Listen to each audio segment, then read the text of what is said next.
नमस्कार। आज हम बात कर रहे हैं हाल ही में रिलीज हुई फिल्म कन्नप्पा की। ये 27 जून 2025 को आई है। हमारे पास कुछ नोट्स और रिव्यूज हैं, तो सोचा जरा इस पर बात की जाए। बिल्कुल, ये एक बड़े स्केल की फिल्म लग रही है। भक्ति, एक्शन, फैंटेसी सब कुछ है इसमें, और कहानी भी दिलचस्प है, दूसरी सदी की। हाँ, बजट भी सुना है काफी बड़ा है, 200 करोड़ रुपए। और ये सिर्फ तेलुगु में नहीं, हिंदी, तमिल, कन्नड़, मलयालम, यहाँ तक कि अंग्रेजी में भी आई है। सही कहा, स्केल तो मतलब काफी महत्वाकांक्षी है। मुकेश कुमार सिंह डायरेक्टर है। और दिलचस्प बात ये कि विष्णु मांचू, जो कन्नप्पा बने हैं, उन्होंने ही इसे लिखा भी है। हाँ, तो कहानी क्या है असल में? हमारे नोट्स में एक थिन्ना नाम का जिक्र है, कोई आदिवासी योद्धा। हाँ, वही कहानी थिन्ना की है, जो शुरू में नास्तिक है। मतलब रीति रिवाजों, मूर्ति पूजा, इन सब का मजाक उड़ाता है। अच्छा। फिर कुछ होता है, शायद उसे देश निकाला मिलता है, कोई प्रेम कहानी भी है, और फिर उसे जंगल में एक शिवलिंग मिलता है। और यहीं से सब बदल जाता है। बिल्कुल, वो एक नास्तिक से मतलब एकदम अटूट भक्त बन जाता है। इतना कि वो अपनी आंखें तक चढ़ाने को तैयार हो जाता है भगवान शिव को। हाँ, ये वाला पार्ट तो काफी इंटेंस लगता है। ये नास्तिक से संत बनने का सफर ही शायद फिल्म का कोर है। निश्चित रूप से इसी को पर्दे पर लाने की कोशिश की गई है, और कास्टिंग भी काफी बड़ी है। विष्णु मांचू तो हैं ही। हाँ, अक्षय कुमार भगवान शिव के रोल में हैं, और काजल अग्रवाल देवी पार्वती। और कैमियो की भी खूब चर्चा है। हाँ, वो प्रभास वाला रुद्र के रोल में, और मोहनलाल भी हैं शायद किरात के रूप में। बिल्कुल, प्रभास का कैमियो तो सुनने में आया है कि दर्शकों को बहुत पसंद आया है, मतलब हाइलाइट्स में से एक मान रहे हैं लोग। अच्छा। हाँ, लेकिन एक बात ये भी है कि कुछ रिव्यूज कह रहे हैं कि इतने सारे बड़े नाम तो हैं, पर कई सपोर्टिंग किरदारों को ठीक से उभारा नहीं गया है। ओह, मतलब वो ठीक से लिखे नहीं गए हैं। हाँ, शायद थोड़ी गहराई की कमी महसूस हुई है कुछ लोगों को। इससे कहानी का असर थोड़ा बंट जाता है शायद। ये तो होता है कई बार बड़ी स्टार कास्ट वाली फिल्मों में।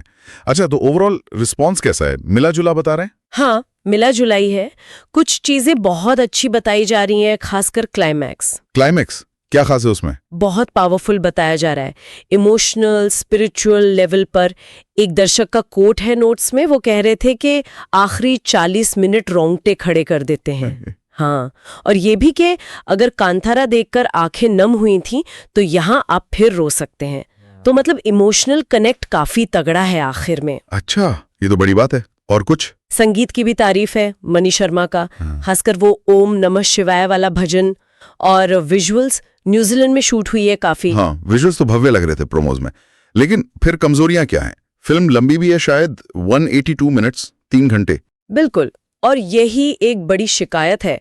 पहला हिस्सा, फर्स्ट हाफ, काफी धीमा बताया जा रहा है, खिंचा हुआ सा। मतलब बिल्डअप स्लो है। हाँ, और उसमें वो इमोशनल ग्रिप थोड़ी कमजोर लगती है, ऐसा कहा जा रहा है। पटकथा और डायरेक्शन भी कहीं कहीं अनइवन है, मतलब उतार चढ़ाव वाले। कहीं कहीं थोड़ा मेलोड्रामेटिक भी लगता है। शायद इसीलिए बॉक्स ऑफिस पर शुरुआत थोड़ी धीमी रही। 200 करोड़ के बजट के सामने करीब 25-26 करोड़ की ओपनिंग। हाँ, इसे धीमी शुरुआत ही माना जा रहा है। शायद वो लंबाई और धीमी गति दर्शकों के धैर्य की परीक्षा ले रही है। तो एक तरफ भव्यता, दमदार क्लाइमैक्स, और दूसरी तरफ धीमी गति, बिखरी हुई पटकथा।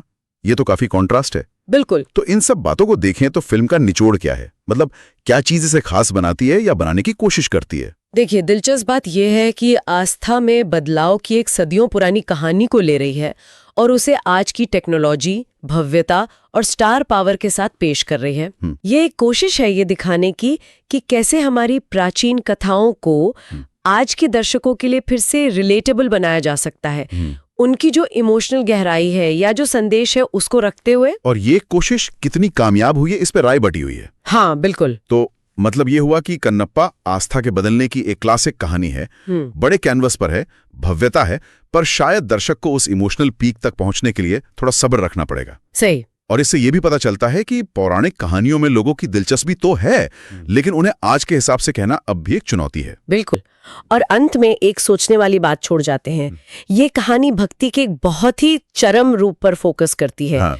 अपनी आंखें अर्पित कर देना। हाँ, वो तो है। तो सवाल ये उठता है कि प्राचीन कथाओं में इस तरह की तीव्र मतलब सेल्फ सैक्रिफाइस वाली भक्ति का क्या महत्व था, क्या सांस्कृतिक या आध्यात्मिक मायने थे उसके।